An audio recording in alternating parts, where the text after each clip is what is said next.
Tosubwa ku Star TV. Oyita mu kusoomoozebwa ng'obuliddewo okwogerako naye waakiri omutima gukakkane. Tofiira mu nju nga weebuuza n'akyogerako n'ani ng'ebizibu bikuyinze. Va mu banaagamba batya kubanga si bali mu mutima gwo. Bw'olifa toliddamu kukyogerako era tolifuna mukisa gukyogerako wabula okuleka abaana bo nga babonaabona. Nkubiranga abataata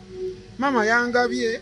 bw'ate simanyi taata wa Kulisi nange taata wange ate yakabiŋŋamba tata jangu ntime. Yangwa tusale amagezi kati omukyala oba omwami Save a Soul taasa omwoyo ne Queen Mother. Naawe ali eyo ng'osobola okuyamba ku bantu bano tweyanzizza. Omutima bwe bulamu, amaka ly'eggwanga.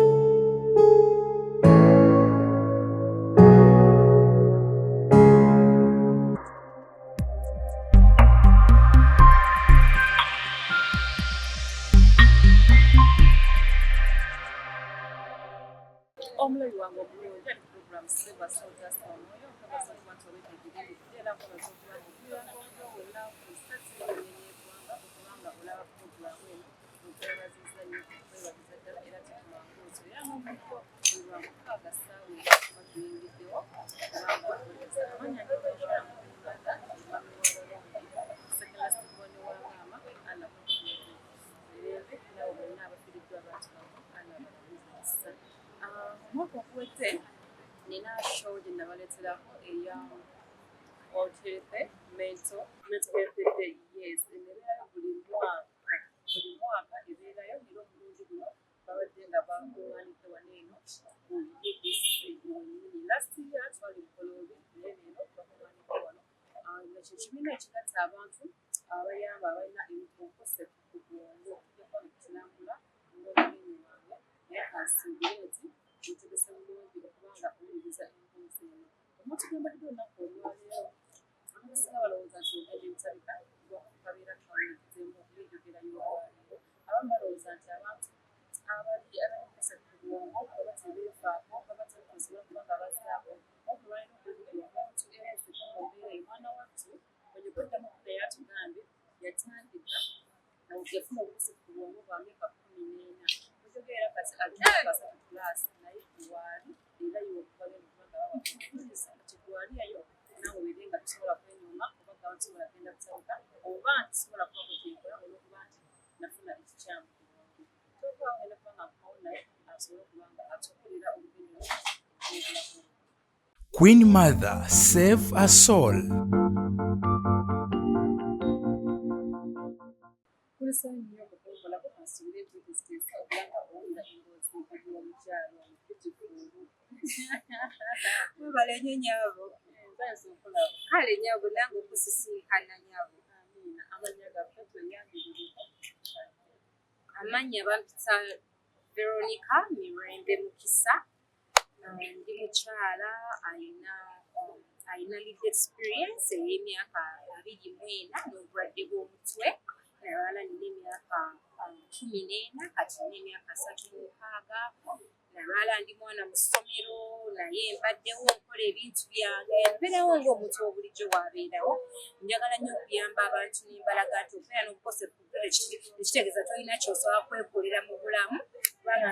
nze nkoze emirimu egy'ebbeeyi nkoze ebintu ebikulu nina projects ennene zenkola era mbeerawo nezzaamu abantu essuubi nti nabo balina okuba n'essuubi eryo nti okuba n'obukosefu ku mutwe tekikudifayininga kuba buli omu alina ky'ayitamu. Ate nera mu projekiti zange njagala nnyo okuyamba abantu okubalaga nti nga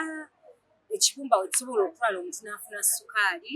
omutima yagusobola okuba omuntu n'afuna pressure ne chemical balance esobola okubeerawo mu brain kubanga abantu abasinga batabuka emitwe babagamba babeera babaloze naye tuli wano okuzzaamu abantu amaanyi bamanye nti omuntu osobola okubeerawo ng'omira eddagala abantu babamira eddagala erya sirimu nga ekizinomo lwaki okumira ery'omutwe kiba kiswaza. So bano program njagala okuzzaamu abantu amaanyi nti omuntu osobola okubeerawo ate si nti buli omu agenda afuna obulwadde bw'omutwe nti baba babuloze naye oluusi wabeerawo chemical imbalance mu brain wadde nkikkiriza waliwo spiritual aspect to it ekyomwoyo ekibeerawo ogamba nti omuntu atabusa omutwe naye omuntu bayibuli etugamba stand to minds and stand batulabe abantu bangi nnyo basiba basawo abaganda naye nga treatment gyeri malwaliro ng'ebutabika era kuba abantu balina stigma ku ddwaliro ly'ebutabika ngenda atya ebutabika amanda batya ebutabika ekimalamu nnyo abantu amanyi ogenda okufuna obuyambi lwakuba babeera mu kutya babeera mu kwetya tebalina estima eyo amanyi wenna agenda ebutabika bagenda kudowoozaako kina abamu kwe tubadde balwadde ebutabika kati myaka 18 era ngendayo nenfuna eddagala lyange ate nembirawo nga nkola bulungi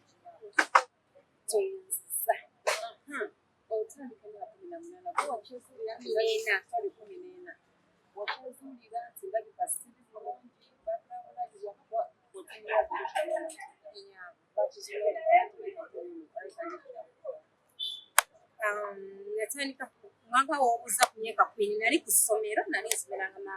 nsomeranga ndi GSS nali ku ssomero all from nowhere nitandika okuwogana naye nga kyava ku baana kuntiizinga kyava ku baana kumpisa bubi nembera nga nagenda through depression era nemubutawo bwange buno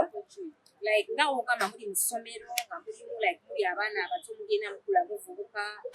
wabeerawo abaana abawala ne bagamba wakikuli mulenzi ayagala kuno wakikuli nembera nga natizingibwa nembera nga natizingibwa nembreakinga down mentally nga wawandigambe kyandibadde kimpa ssanyu naye kati naye kino nyaa okukubiriza abantu baga waabamu kuffe tuwakula nga kyomanyi bagamba kujirika kati omuntu okugamba nti olabika bulungi kyakuba walagasi oba ebyantabula okwesobola kumanya naye ndi wano okukulaga n'abazadde mugezeeko okuleetinga esteem mu baana bamwe bakati omwana abeera muto tamanyi kikigenda mu maaso tuuse kusomero bamuyita beautiful abaana bamutiizinga noza ebyo byonna byandeeta to break down mentally nga sikitegeera naye I have a feeling it was a series of things that happened when I saw cerebral malaria bakomezaawo ewakati feeling ground okugana kugamba nabingi very serious agamba kino tekyakireeta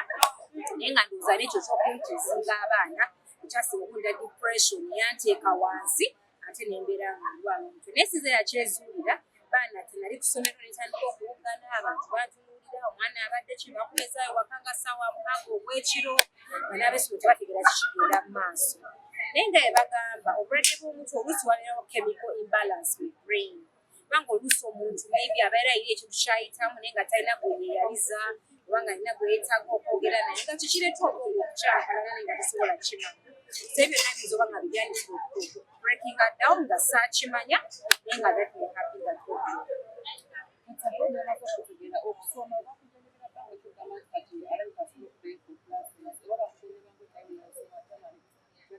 yes nzikira ngo nalwala nga omanyi siziswala byogera kubanga niyonyamba abantu bazadde bange basikola ne balowooza bandoze abantu omwana mutwale mubasaba baganda agenda bafaako etambula mubasawo naye tebyatuyamba naye bantwale wa psychiatrist eyasooka bamuta Dr. Musisi nampa eddagala weyampa eddagala nentereera nendekera okuwulira amaloboozi kubanga nenzirayo nensoma nembeera nga nsobola okugenda nensoma ne bankyusa ne banteeka ku Olukapala Secondary School kyatwalanga mwaka kuba nali wansi tambudde mbasawo tefuna solution naye wenagenda we banteeka ku ddagala nentereera nembeera nga abaana abalala nenzirayo ku ssomero nensoma wadde nga kikomawo ne kikwataakinga naye nga kikomawo oluusi kigiramu stress oluusi kigiramu kubeerawo weraliikirira exams bikine nembeera nga nsoma nembeera nga na achieving nave old company ngende Makerere College School ku HSC ate nekifuuka kingi nnyo nga abaana bantiisinga nina byempitamu byali bingi nga nina bingi byempitamu nga kisobola okujja nengenda ku assembly nenjogera n'abaana nendooza nga I'm not mentally stable naye kye neebaza Katonda bino byonna ebiseera bye nayitamu ne condition eno nayiga okweyagala bawe gwe batwala mu 2003 wenatandika eddagala mu 2013 natandika eddagala mu 2012 yes naye netandika okungeza kuba nali muwala mutirinyo nnyo mu size eddagala liba ne side effects nelingeza nenteeka kaloto weight yes abeera ng'omuntu ali ku ARVs olwakuffe eryaffe sirinywa ate ddene nnyo tateritiisa naye ng'obeera owulira ekiro abamu balira ekiro n'emisana alabamira kiro kyokka it depends on condition gy'olina I hear say eddagala lino ery'omuliro ebiseera ebisinga kwebasa yes ezo zonna zaali side effects eddagala nengamba bazadde bange njagala kuva mu ssomero sobola kusoma eddagala nga likukankanya okwata peni n'okankana ng'oli awo obeera mu baana by'osoma tobitegeera nimbagamba njagala kukulekerawo ogenda ku ssomero kansitopinge muba esifai naye bazadde bange mbebazanye because are very supportive people banzangamu amaani nakyobola ngamba families muyinza okwagala abantu bammwe mubalage nti mubabeererawo kubanga nze tato wange yali yaretiring yali akoleranga mu Uganda Revenue Authority naye ng'azuuka n'atwala ku ssomero olweggulo najja n'ankima bambeererawo nga bandabirira naye byonna byannyamba okubeera nga ndi productive ate ne binyamba nesiva mu ssomero nembeera nga ndira eddagala lyange nga nkomawo ekiba banteeka mu day school nsobole okubeera nga ndira eddagala yes nembeera nga nsobola eddagala lyange naye nga mpafuuninga nengenda mu ssomero ate nembeera nga ndipafuuninga omusawo yazekubanga yakosalinga yatambulira ebitwala bamukawetuka n'agamba nti katonda omuntu ateredde kisobola okukoma wano babagamba okigenda kukiyenakutebanga bakatuwakalera naye omuntu omala okuzaala bakola myezi 2-3 obanga kukisikulayizi abana bamusa myezi 6 nga bagamba akatugenda kuyerekera ku ddagala ngalisogyolayi bakigambako nti kati awo okusinzira kulabye okinakola ku ddagala kuleka kuba akunaawo ogyokyaliko na mukibiina kirambaawo kakiri obutabo buwandiisi tugenda kutuuka wano treatment y'abalwadde b'obwongo ekwete wa arabiza zerako akalwadde wakuleka bagamba nti kati okamira kerendako okamira kakaloli kino kyokirikiti eddagala omanyi buli omu experience nga mental illness different buli omu obulwadde bw'omutwe abufuna bulala kati nze kyennina kiyinza okuba si kyekyomulala kyokolaba nera omusawo kuba kati waliwo kye bayita triggers kyekintu ekikuleetera obulwadde bwe kiviirako obulwadde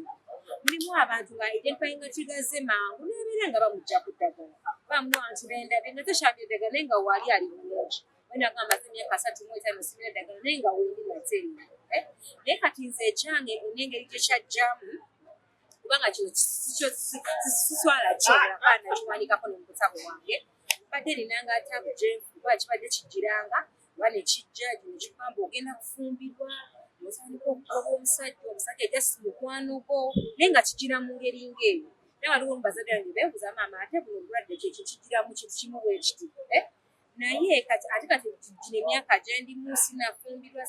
kati nebeera nga trigger yange yali anxiety for marriage masters kino kyobuuza nti eddagala wano alibeerako bbanga bweritiba buli omu abeera kudagalako bintu byokutawo kyotambula naye mulimu abantu abamu nga just afunyeyo kamwel form of bipolar kuba bipolar alimu ebika ekizibu abantu bayita obutawufu bw'omutwe bipolar alimu ebika ate buli omu akifuna mulimu oli akuba waliwo bipolar aleetebwa stress wabeerawo bipolar aleetebwa okunywenjaga wabeerawo bipolar aleetebwa omuntu alina ARVs naye nga mulwadde n'atabuka omutwe wabeerawo bipolar aleetebwa obukadde wabeerawo bipolar aleetebwa kwegamba buli omu bipolar mufuna bulala kyova olaba kyekigamba buli omu ekyo kyokuuza nti eddagala lino lya bulamu mulimu abantu abalibaddeko ne balivaako because they have identified their triggers kati nze njagamba I'm on a journey of learning myself kubanga ekyo kino kigenda nekikomawo oluusi ate nekitiira in a different way kati ne trigger endala like for example you find abantu alina mental illness baya n'obusungu bungi kati the certain triggers ziwako ng'omuntu bwebwozi wakize olga n'eddagala you good place baya kino kankibagambye nze nize eddagala gino gyonna emyaka naye oluusi omuntu ogenda ne weebuulya ng'omuntu bwabeera abise n'abeera ng'akola kino nga tarwala naye eri omuntu obeera ku ddagala ate n'olwala kyakyekugamba so oluusi kyobola abantu beetamwa ne bava ne ku ddagala okiraba naye siragira muntu kuva ku ddagala ng'omusawo takugamba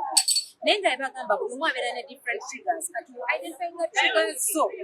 n'omanya kino ekyeto ne weecontrolinga kakati mulimu ebintu ebimu nga newoomera eddagala otya togenda kuba mu stress kino kankyogere right because a very evident thing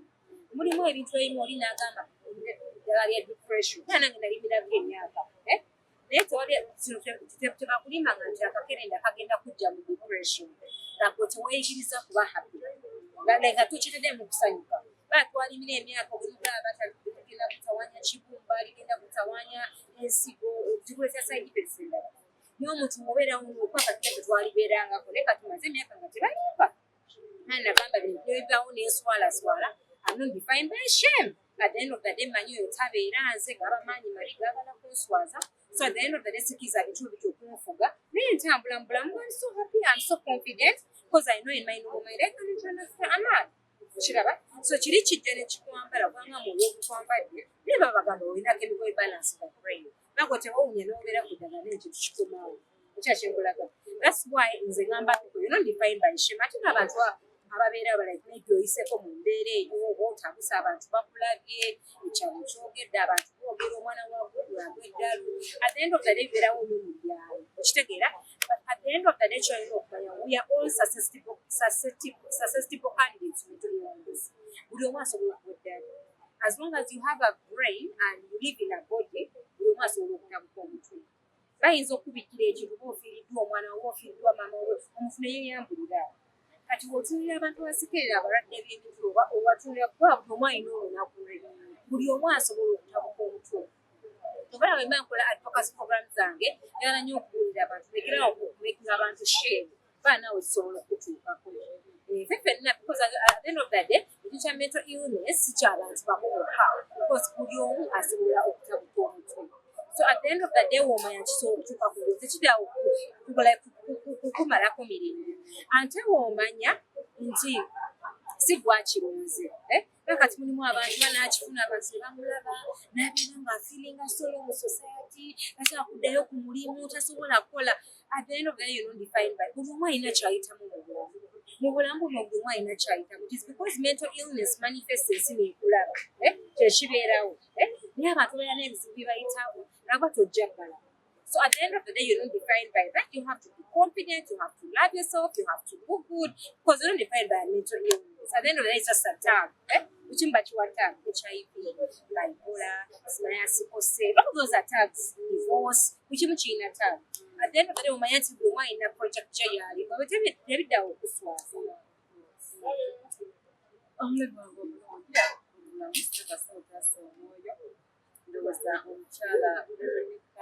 Rere mukisa ebyatubulidde munnayibuuza ali ewunda kyofunyeebwa abantu basinga beekwegerera kati puroguramu eno obona basinga tubakuukula waliwo abatta abawulira abasewukanga mugirani ate nabeera kubasolobo bategera ebiso abana baleera bamuwanawana bamusuubiza abamu babatiisinga bannaabwe so ekintu ekyo ekitera ebisinga abaana obyewale bayita ine mwanange yangambako yena yali kugenda mu P1 yangamba mama matima why beautiful nagenda museko kakunda akingamba namugamba ye sabudde abasinga abaana ekyebubuuli bagambe sabamba kulenga bakiwulira bakimanyi tetagenda muganda alikusola nga kifenyo gyali abamba baba bajja bakiriza ne understand because tafunako omuntu akimugamba so keep telling your daughter n'abaana bo mulenzi nakimanya nti naki genda kubanga